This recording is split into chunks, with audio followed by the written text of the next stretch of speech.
ஆய்வாளர் சிறுதேவி அவர்களே, சற்று முன் பேசி அமர்ந்திருக்கின்ற டாக்டர் ஹரிசங்கர் அவர்களே, ஞானசேகரன் அவர்களே மற்றும் சிறப்பு அழைப்பாளர்களாக வந்திருக்கின்ற சித்தரசு, ஆசிரியர் பெருமக்களே, பேரண்ட்ஸ், குழந்தைகள் அனைவருக்கும் இதற்கு எனது மீண்டும் ஒரு முறை நன்றிகளுக்கு வணக்கத்தை தெரிவித்துக் கொள்கிறேன். மேடம் சொன்ன மாதிரி எந்த குழந்தையும் நல்ல குழந்தைதான் மண்ணில் பிறக்கையிலே, நல்லவனாவதும் கெட்டவனாவது அன்னை வளர்ப்பிலே. அதே போலதான் நூலை போலதான் சேலை, தாயை போலதான் புள்ள. இந்த மாதிரி நிறைய பழமொழிகளை சொல்லலாம்.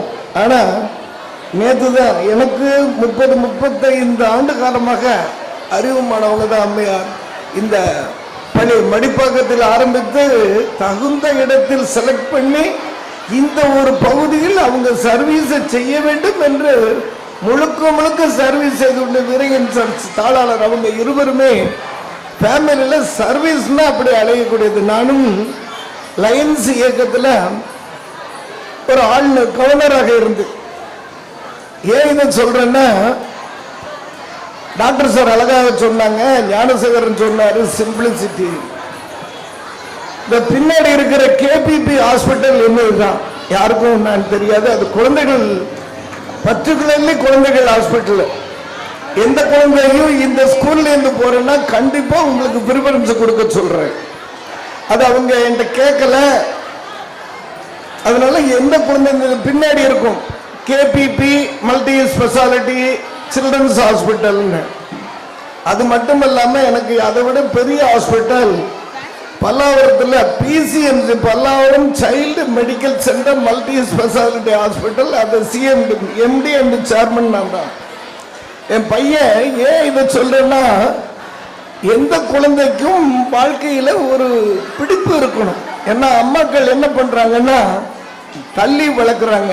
ஆனா ஸ்கூலுக்கு போற வரைக்கும் சந்தோஷமா அனுப்பிச்சு சிரிக்க அனுப்புறாங்க. அதுங்க படிச்சுட்டு எல்லாம் போன பிறகு வீட்டில் முதியோர் இதை பாரு அழுதுகிட்டு உட்கார வேண்டிய சூழ்நிலையில் இருக்காங்க. அதுக்கு முதுமையில அழுதும் இளமையில சிரிக்க அந்த குழந்தைகள் அதை தெரிய வைக்கணும். அப்போ நம்ம என்ன பண்ணணும், அந்த குழந்தைகளுக்கு கஷ்டத்தை ஊட்டி வளர்க்கணும். அந்த காலத்துல தான் முருங்கையை முறிச்சு விட, பசங்களை அடிச்சு விடமா, இப்பெல்லாம் அடிச்சு வளர்க்க கூடாது. அது கேட்ட உடனே பாஸ்போர்ட்டை வாங்கி கொடுக்க கூடாது. அப்பா இப்படிதான் வேலை செய்துட்டு வர்றாங்க, அம்மாக்கு இவ்வளவுதான் சம்பளம், இதுலதான் நம்ம பணம், ஸ்கூலுக்கு போய் நீ சம்பாதிச்சு நமக்கு குடியா. அந்த மாதிரி நமக்கு ஒரு பிளான், ப்ரிப்பேர், பெர்ஃபார்ம், திட்டமிட்டு தயார் பண்ணி அதுக்கு செயல்பட்டாதான் உண்மையிலே லைஃப். இதைத்தான் நேற்று தற்செயலா வந்துட்டு நான் நிறைய பேசி போடுவேன். ஆனா எனக்கு கொஞ்சம் டைம் கொடுங்க, நான் 2-3 வார்த்தைகளையாவது சொல்லிட்டு போறேன்னு சொன்னேன். நமக்கு எண்ணங்களில் கவனமாக இருங்கள், அவைகள் தான் வார்த்தைகளாக மாறுகின்றன. வார்த்தைகளில் கவனமாக இருங்கள், அவைகள் தான் செயல்களாக மாறுகின்றன. செயல்களில் கவனமாக இருங்கள், அவைகள் தான் பழக்கங்களாக மாறுகின்றன. பழக்கங்களில் கவனமாக இருங்கள், அவைகள் தான் ஒழுக்கங்களாக மாறுகின்றன. ஒழுக்கங்களில் கவனமாக இருங்கள், அவைகள் தான் உங்களை உயர்ந்தவனாக்குகின்றன. அப்ப எல்லாத்துக்கும் பேசுன எண்ணம், நான் every person நெசஸ் skill and knowledge, but the attitude is negative, everything negative, that is plus and minus. Plus and minus minus தான். இப்போ ஏன் நம்ம பாசிட்டிவ் திங்கிங் பண்ணக்கூடாது? ஒவ்வொருத்தரும் பார்த்துட்டு முடியும், நம்மளால எதையும் சாதிக்க முடியும், எந்த ஜாதிக்கு பிறந்தோம் என்பதை விட எதை சாதிக்க பிறந்தோம் என்ற குறிக்கோளோடு வாழ்ந்தோம்னா நிச்சயமா எதையும் அச்சீவ் பண்ணலாம். என்ன வாழ்க்கைய life is jungle when you are single. வாழ்க்கை வந்து காடு, தனிமையில் இருக்கும்போது life is trouble when we are double. வாழ்க்கை வந்து 4 பேர் சேரும்போது தான் ட்ரபிளே வருது. அப்புறம் life is challenge to meet இட்ன்றால.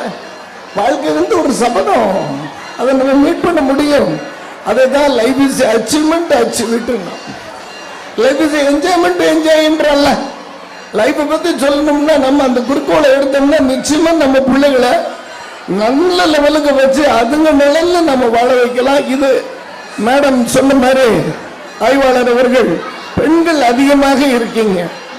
அந்த பெண்கள் இருக்கும்போது அவங்க மேக்சிமம் என்ன டீச்சர் என்ன சொல்றாங்க, கத்துக் கொடுங்கன்றாங்க. ஆனா அதுங்க சொல்லக்கூடிய வார்த்தை கூட நேற்று கூட டீச்சர் சொன்னேன், 7 நாளும் 10.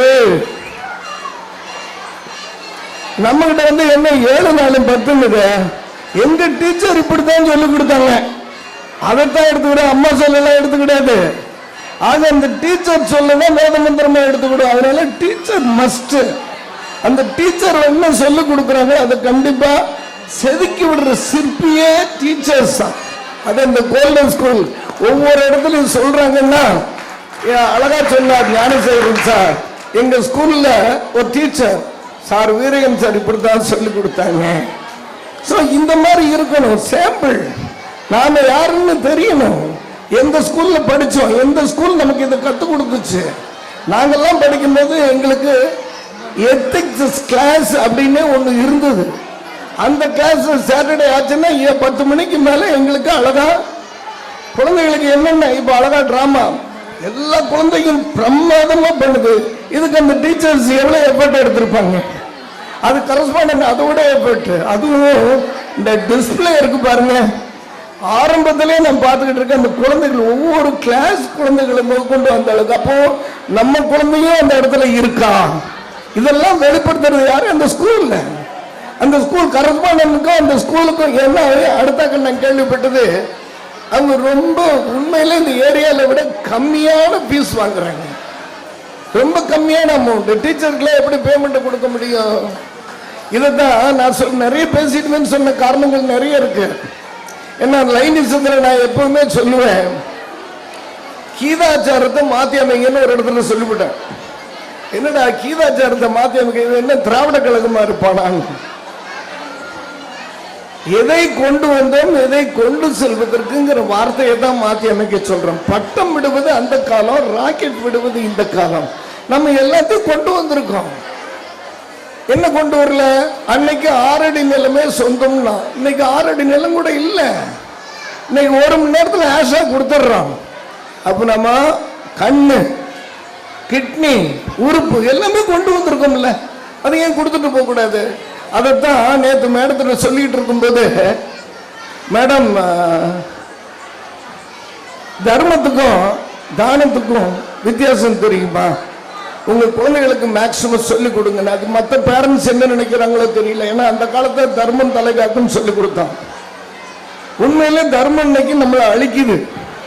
எந்த வகையில? தர்மம்னா என்ன? அம்மா தர்மம் கேட்டு கொடுக்கிறது தர்மம், கேட்காம கொடுக்கிறது தான் தானம். அதான் இந்த ஸ்கூல். இந்த குழந்தைகளுக்கு யார் யாருக்கு என்னென்ன பண்ண முடியும், இடம் பொருள் ஏவல் ஆள் பார்த்து செய்யுங்க. ஒரு வந்து கேட்கிறான் 10 ரூபாய்க்கு 20 ரூபாய் கொடுத்தோன்னே நேர சாராய கடையில் போய் நிற்கிறான். கவுண்டமணியும் செஞ்சிலும் அழகா ஒரு படத்துல போட்டு காமிச்சிருப்பான். நான் கேட்டேன், நீ தந்த, நான் வட்டிக்கு விடுவேன்பான். ஸோ அந்த மாதிரி தர்மம் பேசும். ஆளு இடம். இந்த குழந்தை நல்லா படிக்குமா, இந்த குழந்தையினால ஃபியூச்சர் இருக்குமா? நான் 100-150 பசங்களை நான் படிக்க வச்சேன். அது எந்தெந்த முறையிலன்னா இப்போ டைம் இல்லை, மேடத்திட்ட லைட்டாக சொல்லியிருப்பேன். நான் மோட்டிவேஷன் கிளாஸுக்கு போகிறது, government school particularly motivation school போய் அவங்க அப்பா அம்மா கையை பிடிச்சு பார்த்தீங்களா, ஆட்டோ ஓட்டினா கை எப்படி இருக்கும், மண் வெட்டி வெட்டினா கை எப்படி இருக்கும், கடப்பரை பிடிச்சா கை எப்படி இருக்கும், அந்த குழந்தைகளுக்கு அதை கற்றுக் கொடுங்க. அதை கற்றுக் கொடுத்தாதான் கஷ்டப்பட்டு அப்பா அம்மா எப்படி வர்றாங்க, எவ்வளவு காசு கொண்டு வர்றாங்க. நீ கேட்குறவனுக்கு நாளைக்கு வாங்கி தருவாங்க. நீ சம்பாதிச்சா நிறைய எங்களுக்கு வாங்கி தருவல்லப்பா. அந்த மாதிரி ஒரு குறிக்கோள் வேணும். என் பையன்லாம் என்ன பண்ணாரு, நான் வளர்க்கும் போதே அந்த மாதிரி தான். ஸ்கூல்ல யாரோ ஒருத்தர் அந்த காலத்துல, சாரி பேரையே சொல்லிடுறேன், இந்தியன் சேர்மன் கோபாலகிருஷ்ணன் எனக்கு வேண்டியவர். மடிப்பாக்கத்தில் இந்தியன் பேங்க் ஓபன் பண்ணாங்க. அவர் பர்டிகுலர்லி என்ன கூட்டு வச்சு பெரிய ஆளாக்கிட்டாரு. ஸோ அங்கே பிரின்சஸ் ஸ்கூல்ல இதே போல சீஃப் கெஸ்டாக வரணும். நான் அப்பாயின்மெண்ட் வாங்கி கொடுத்துட்டேன். உடனே என் பையன் அங்கே இதே கன்வென்ஷன் அந்த இடத்துல என்ன பண்ணிட்டான், என் பையனை எல்லாரும் கிண்டல் பண்ண ஆரம்பிச்சிட்டாங்க. நீங்கெல்லாம் பணக்காரங்க, பேங்க்ல ஆள் கூட உங்க அப்பா உட்கார்ந்துருக்காரு, வீட்டில் வந்தானே அப்பா பணக்காரங்கன்னா என்ன, அப்ப அவனுக்கு தெரியல. அதுக்கப்புறம் அவனுக்கு ஒழுங்கா ஸ்கூல்ல ஃபீஸ் கட்ட மாட்டேன், அவனை வெயில நிக்க வைப்பேன். ஸோ இன்னைக்கு பாருங்க அவனுக்குன்னு ஒரு குறிக்கோள் கிடைச்சது. அந்த குறிக்கோள் தெரிஞ்ச பிறகு அவன் மல்டி மில்லியனர். ஆனா பட் அவனுக்கு கிடைச்ச பிறகு இன்னைக்கு டாக்டர், இன்னைக்கு கேபிபி ஹாஸ்பிட்டல் இன்னைக்கு அவர் தான் இன்னைக்கு டாக்டர்.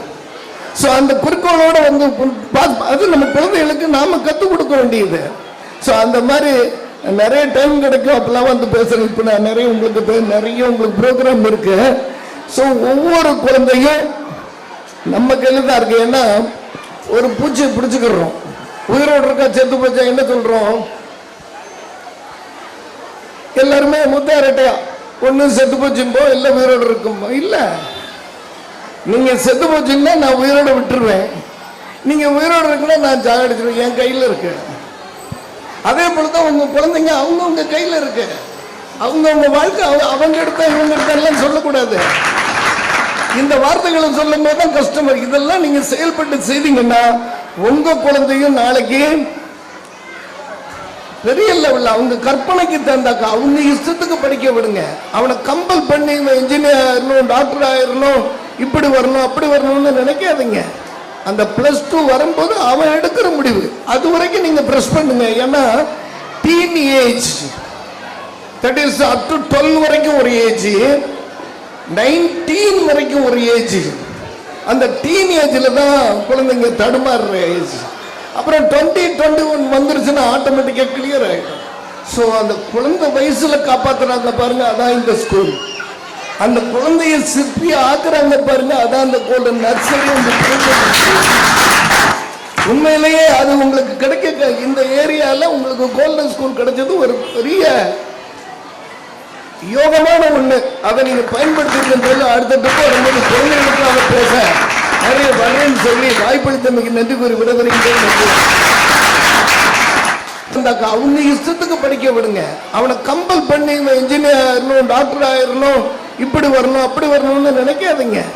அந்த +2 வரும்போது அவன் எடுக்கிற முடிவு, அது வரைக்கும் நீங்க பிரஸ் பண்ணுங்க. ஏன்னா teen age, that is up to 12 வரைக்கும் ஒரு ஏஜ், 19 வரைக்கும் ஒரு ஏஜ். அந்த டீன் ஏஜ்ல தான் குழந்தைங்க தடுமாறுற ஏஜ். அப்புறம் 20-21 வந்துருச்சுன்னா ஆட்டோமேட்டிக்கா கிளியர் ஆயிடும். ஸோ அந்த குழந்தை வயசுல காப்பாத்துறாங்க பாருங்க, அதான் இந்த ஸ்கூல். அந்த குழந்தைய சிற்பி